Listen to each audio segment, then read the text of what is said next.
Ο τραυματισμός του Άγκε αποτελεί ένα επιδημιολογικό φαινόμενο. Συνήθως, όταν μιλάμε για τραυματισμούς ποδοσφαιριστών, δεν αναφέρουμε τόσες λέξεις όσες περιγράφουν την κατάσταση του γόνατος του νεαρού μπακ. Το ιατρικό δελτίο που εξέδωσε η ΠΑΕ αναφέρει συνοπτικά: ρήξη επιγονατοειδικού τένοντα, ρήξη έσω-πλαγίου συνδέσμου, ρήξη οπισθίου χιαστού συνδέσμου, ρήξη πρόστιου χιαστού συνδέσμου. Πάμε λοιπόν να κάνουμε μία ανάλυση και να εξετάσουμε οπτικά τον μηχανισμό με τον οποίο ο Μούσα τραυμάτισε το γόνατό του. Πριν ξεκινήσω όμως, θέλω να αναφέρω πόσο σέβομαι το φιλότιμο, το θάρρος και τη μάχη που έδωσε πριν πέσει στον πόλεμο. Ο Μούσα, παρά τον νεαρό της ηλικίας του, γνωρίζει πολύ καλά την αξία του. Και όμως, στην κρισιμότητα της στιγμής, έδωσε το 110% για να αποτρέψει τον γκολ στον Μπερτόγλιο. Καταλαβαίνουμε τη βία της κρούσης απλά ακούγοντας τον κρότο του Άγκε στο αριστερό δοκάρι.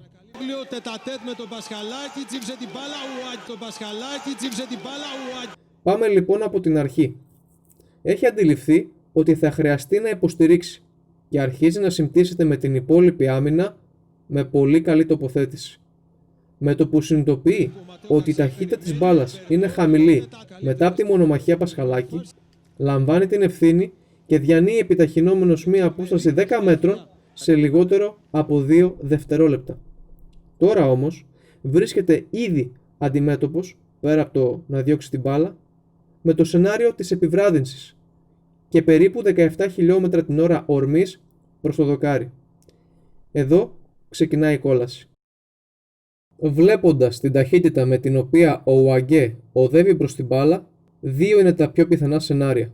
Ο Ουαγκέ έχει δώσει τον αναγκαίο χρόνο και χώρο για να διώξει την μπάλα, εις κόστος της ελαχιστοποίησης του χώρου και του χρόνου που έχει για να προλάβει να προπαρασκευάσει μία ομαλή προσγείωση. Διώχνει επιτυχώς την μπάλα. Βρίσκεται ήδη λιγότερο από 1 μέτρο από το δοκάρι και μία επικίνδυνη και εκτιμένη ταχύτητα. Πολύ σοφά και συνειδητά κρατάει την κεφαλή μακριά από το δοκάρι. Με αποτέλεσμα όμως το κέντρο βάρους να διατηρείται τόσο πίσω πλέον που δεν έχει άλλη επιλογή από το να αποσβέσει τη σύγκρουση με αυτήν την παράδοξη στάση σώματος. Το αριστερό πόδι του δεν αρκεί και το δεξί δεν είναι φτιαγμένο για να φρενάρει από μια τόσο ιδιαίτερη θέση.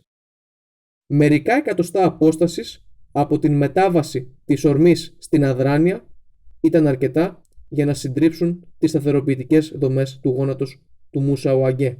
Ο καταφετικός τένοντας του τετρακεφάλου μυός δέχεται μια υπερδιάταση λόγω της θέσης που έχει λάβει το γόνατο και το ισχύο.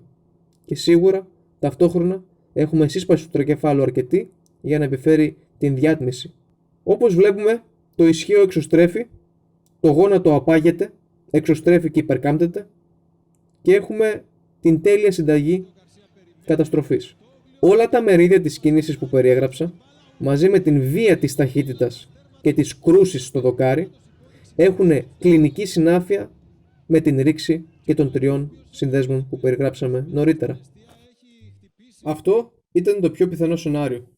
Και όλα αυτά που υπόθηκαν με μια μικρή επιφύλαξη ότι ο Μούσα Ουαγκέ δεν τραυματίστηκε πριν τη σύγκρουση με το δοκάρι, καθώς είχε μια ανώμαλη πρώτη πρόσφυση στο έδαφος, τέτοια ώστε να ανακατευθύνει την μπάλα μακριά από την εστία, όπου παρεμπιπτόντως, άμα το παρατηρήσουμε, αναπαράγεται μερικώς ο μηχανισμός κάκωσης του πρόστιου χιαστού.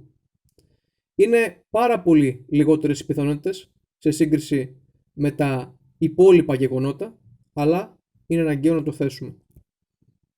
Μπορεί να περιγράφω μερικά πράγματα στιγνά, αλλά έτσι είναι το ποδόσφαιρο. Εύχομαι ο Μούσα Ουαγκέ να έχει μια καλή ανάρρωση και να σταθεί τυχερός στην ατυχία του.